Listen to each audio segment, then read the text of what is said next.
அதிமுக கூட்டணியிலே இணைந்து முக்கிய கட்சி மகிழ்ச்சியில் எடப்பாடி, அதிர்ச்சியில் ஸ்டாலின்.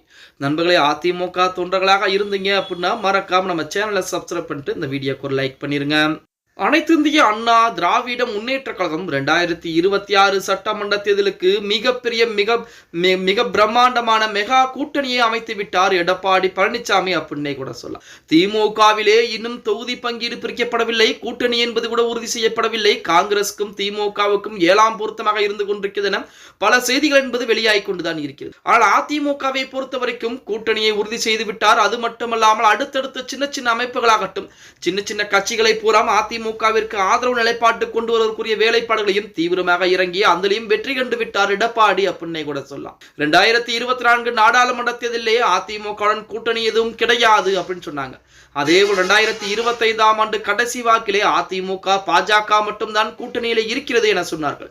ஆனால் இப்பொழுது அதிமுக கூட்டணி ஒரு வேஸ்டான ஒரு கூட்டணி, ஜெயிக்க முடியாத ஒரு கூட்டணி என்று பேச்சை மாற்றிக்கொண்டு பேசிக் கொண்டிருக்கிறது. இப்படிப்பட்ட ஒரு சூழ்நிலையிலே நேற்று தினம் 2 முக்கியமான நிகழ்வு என்பது நிகழ்ந்திருக்கிறது.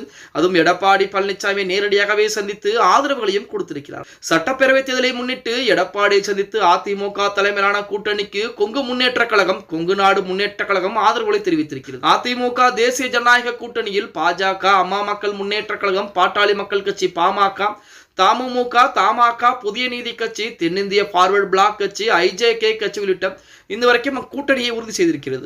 இந்த நிலையிலே சேலத்தில் அதிமுக பொதுச்செயலர் எடப்பாடி பழனிசாமியை சந்தித்து கொங்கு முன்னேற்ற கழகத்தின் மாநில பொதுச்செயலர் தங்கவேல், கொங்கு நாடு முன்னேற்ற கழகத்தின் நிறுவனர் தலைவர் பெஸ்ட் ராமசாமி மற்றும் அக்கட்சி நிர்வாகிகள் தங்கள் ஆதரவு கடிதங்களை வாங்கியிருக்காங்க. இதனைத் தொடர்ந்து அதிமுக தேர்தல் அறிக்கையில் ஜல்லிக்கட்டு போட்டிகளுக்கென அறிவிக்கப்பட்டுள்ள சிறப்பு அம்சங்களுக்கு நன்றி தெரிவிக்கும் விதமாக ஜல்லிக்கட்டு விழா குழுவினர் எடப்பாடி பழனிசாமி இல்லத்திற்கு காளைகளுடன் திரண்டு வந்து ஆதரவுகளை கொடுத்திருக்காங்க.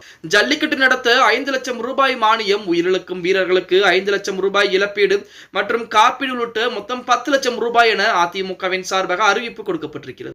அதேபோல் கரும்பு, மஞ்சள் உள்ளிட்ட சீர்வரிசை தட்டுகளை ஏந்தி அவர்கள் நன்றியும் தெரிவிச்சிருக்காங்க எடப்பாடி பழனிசாமி அவர்களுக்கு அப்படின்னே கூட சொல்லும். அதே போல வீரத்தினுடைய அடையாளமாக கூடிய வாங்காறு வாளை அவருக்கு எடப்பாடி பழனிசாமி அவர்களுக்கு பரிசாகவும் வழங்கியிருக்கிறார்களாம்.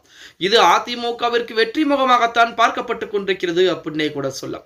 அதாவது நமது அதிமுகவிற்கு கொங்கு முன்னேற்ற கழகமும் கொங்கு நாடு முன்னேற்ற கழகம் என 2 கட்சிகள் ஆதரவுகளை கொடுத்திருக்காங்க. அது மட்டுமல்லாமல் ஜல்லிக்கட்டிற்கு இழப்பீடு தொகை, ஜல்லிக்கட்டு நடத்துவதற்கு 5 லட்சம் ரூபாய் என எடப்பாடி பழனிசாமி கொடுத்த அறிவிப்புக்கு நன்றி தெரிவிக்கும் விதமாக ஜல்லிக்கட்டு விழா குழுவினர் நேரடியாகவே எடப்பாடி பழனிசாமியை சந்தித்து தங்களுடைய ஆதரவுகளையும் அதிமுகவிற்கு தெரிவித்திருக்கிறார்கள் அப்படிங்கிற செய்திகள் தற்சமயம் அதிமுகவின் சார்பாக அதிகாரப்பூர்வமாக வெளியிடப்பட்டிருக்கிறது அப்படின்னே கூட சொல்லலாம்.